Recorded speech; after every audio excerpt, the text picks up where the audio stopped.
जय हिंद दोस्तों। संज्ञानात्मक विकास का सिद्धांत देखते हैं हम लोग। संज्ञानात्मक विकास का सिद्धांत पहले तो सोचते हैं संज्ञानात्मक विकास का सिद्धांत दिया किसने। संज्ञानात्मक विकास का सिद्धांत दिया किसने? जीन पियाजे ने। जीन पियाजे के बारे में देखिए दो चार जाने। जीन पियाजे ये स्विट्जरलैंड के मनोवैज्ञानिक थे। क्या थे? स्विट्जरलैंड के जीव विज्ञान के प्रोफेसर हैं। क्या रहे? प्रोफेसर। इन्होंने 10 वर्षों तक क्या दिया था? समय दिया था। देखिए जीन पियाजे के बारे में जान लेते हैं।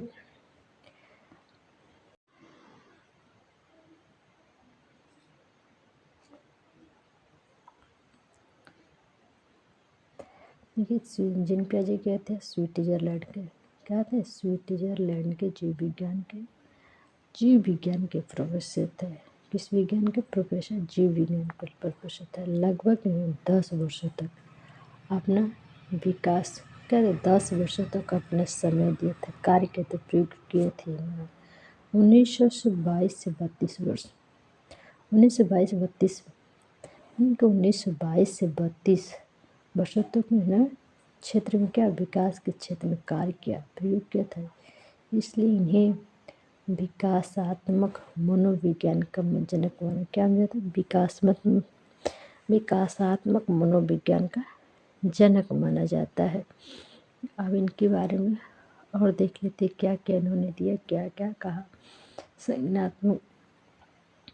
संज्ञानात्मक विकास का सिद्धांत का अर्थ क्या होता है?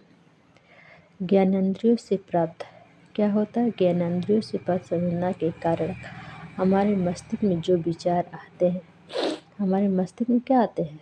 जो विचार आते हैं उन्हें हम संज्ञानात्मक विकास के से जानते हैं। देखें, ज्ञानेंद्रियों से प्राप्त संवेदना के कारण हमारे मस्तिष्क में कई मानसिक क्रिया होती है, जैसे तर्क, चिंतन, विश्लेषण तथा संश्लेषण आदि के सामूहिक रूप को संज्ञानात्मक क्या कहते हैं? संज्ञान कहते हैं। इन्हीं क्रियाओं के द्वारा मानसिक विकास के संज्ञानात्मक विकार उत्पन्न होता है। क्या होता है? विकार उत्पन्न होता है। विकार उत्पन्न होता है। देखिए जीन पियाजे के अनुसार संज्ञानात्मक विकास की अवस्थाएं इन्होंने कितनी होती है? 4 अवस्था थी। पूर्व संज्ञानात्मक अर्थ होता है, मूर्त संज्ञानात्मक होता है, संवेदी। पहले होता है संवेदी अवस्था, पूर्व संक्रियात्मक अवस्था, मूर्त संक्रियात्मक, औपचारिक संक्रियात्मक अवस्था। पहले दिया है संवेदी गामक अवस्था। संवेदी गामक अवस्था कितने? 0 से 2 वर्ष तक है। पूर्व संक्रियात्मक 2 से 7 वर्ष, मूर्त संक्रिया 7 से 11। औपचारिक संक्रियात्मक अवस्था 11 से ऊपर माना जाता है। देखिए संवेदी पूर्व गामक अवस्था के बारे में पहले हम लोग पढ़ लेते हैं। क्या करें? इस अवस्था में बालक के शरीर के स्पर्श अथवा शारीरिक गति से सीखता है या संवेदना करता है। क्या करता है?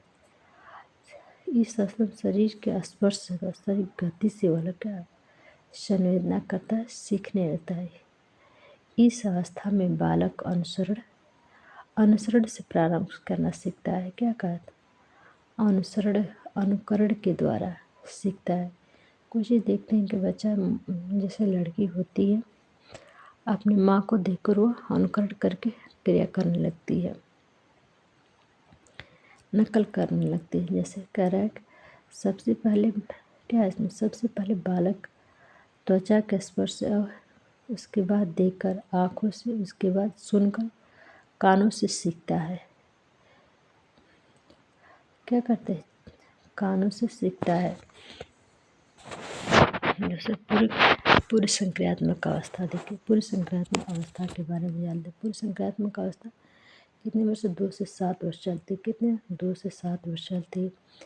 इस अवस्था में बालक प्रारंभिक मानसिक क्रियाओं करने लगता है जो पूर्ण चिंतन नहीं होता है। इसी अवस्था में बालक प्रत्येक वस्तु व व्यवहार के प्रति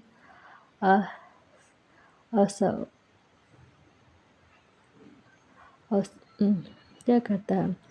वास्तविक चिंतन प्रकट करता है। क्या करता है? वास्तविक चिंतन प्रकट करने लगता है। देखिए सजीव चिंतन जीवात्म में पूर्व संक्रियात्मक अवस्था में ही बालक आ जाता है। क्या करते हैं? सजीव चिंतन करना, जीवात्म के बारे में सोचना रहता है। इस अवस्था में बालक सभी वस्तुओं को सजीव संजीव मानता है। क्या कहता है? सजीव मानता है। सभी वस्तुओं को सजीव मानता है। जैसे एक बालक चलते हुए चंद्रमा की ओर देखता है और समझता है कि चंद्रमा उसके साथ चल रहा है। क्या कर रहा है? चंद्रमा उसके साथ चल रहा है।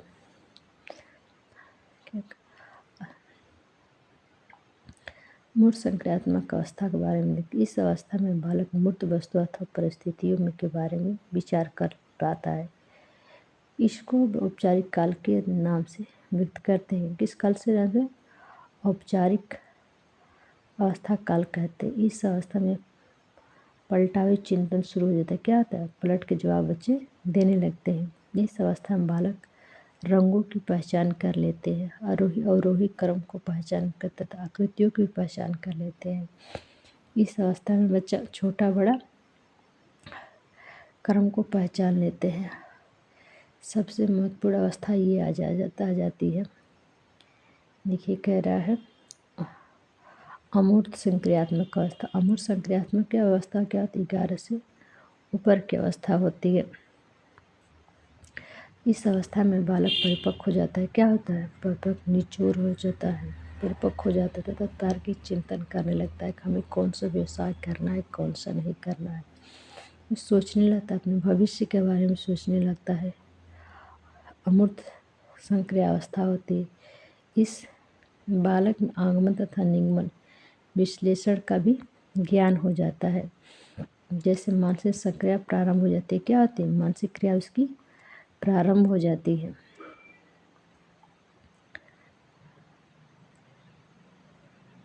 अब देखिए कह रहा है संवेदी गामक अवस्था। क्या है इसमें? संवेदी गामक अवस्था।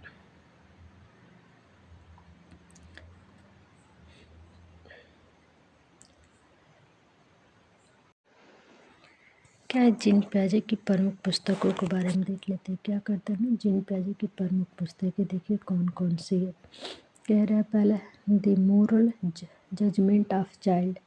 दूसरी पुस्तक का नाम क्या है? The child conflicts of physical world. तीसरी है the child conflicts of physical history. चौथी है the language thought of child. क्या है? ये मोस्ट आप लोग इसे नोट कर लीजिए।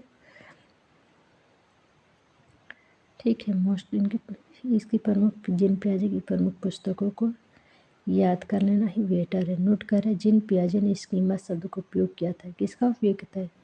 स्कीमा शब्द का। इस शब्द का संबंध जीव विज्ञान से। किससे? जीव में जिसका मानसिक क्रियाओं का पुनर्गठन होता है। ठीक है। जीन पियाजे के अनुसार नैतिक विकास का सिद्धांत। जीन पियाजे के अनुसार कितने नैतिक विकास के सिद्धांत हैं? 2 हैं। कितने हैं? 2 हैं। जीन पियाजे के अनुसार 2 नैतिक विकास के। पहला क्या है? पर्याप्तता की अवस्था। दूसरा क्या है? स्वयता की नैतिकता। क्या है? जीन पियाजे ने नैतिक विकास की 2 अवस्थाएं दी थी। पहला देख लेते हैं। जीन पियाजे के अनुसार पर्याप्तता की अवस्था कितनी वर्ष की होती है? पियाजे के अनुसार 4 से 7 वर्ष की अवस्था में एक बालक अपने से बड़ों लोगों के द्वारा बताए गए व्यवहार को ही सब कुछ मानता है। क्या कहते हैं? जब बालक 4 से 7 वर्ष का होता है, जो बड़े लोग कहते हैं उसको मानता है, सब कुछ मानता है। अर्थात बड़ों से ग्रहण किए गए व्यवहार में कोई फेरबदल नहीं करता है। क्या करता है? अनुकरण करके सीखता है। क्या करता है? अनुकरण करके वह सीखता है। ठीक है। क्या करता है? अनुकरण करके सीखता है। दूसरा क्या है? स्वायत्तता नैतिक। इस अवस्था में बालक समझदार होने लगता है। इसमें क्या होता है? बालक अपने समझदार होने लगता है। अपने समान उम्र के साथियों द्वारा किए गए नैतिक आचरण का आधार स्वयं पर नैतिकता सीखता है। ठीक है। नैतिकता सीखता है। आप नोट देख लेने। जीन पियाजे ने प्रायिकता की नैतिकता को दबाव की नैतिकता कहा है तथा स्वयंता की नैतिकता को स्वतंत्रता की नैतिकता कहा है। प्रायिकता क्या है? दबाव की अवस्था। दबाव दिया गया है और दूसरे को स्वतंत्र अवस्था के। छोटी सी वीडियो के माध्यम से आपको ये सब कुछ जानकारी हैंड राइटिंग नोट्स के मेरे नोट्स की आपको ये जानकारी दी जाती है। छोटी सी वीडियो के माध्यम से आपको बहुत बड़ी जानकारी दी जाती है। वीडियो देखने के लिए दोस्तों धन्यवाद। अपने दोस्तों तक शेयर करते, चैनल को सब्सक्राइब करिए। जय हिंद दोस्तों।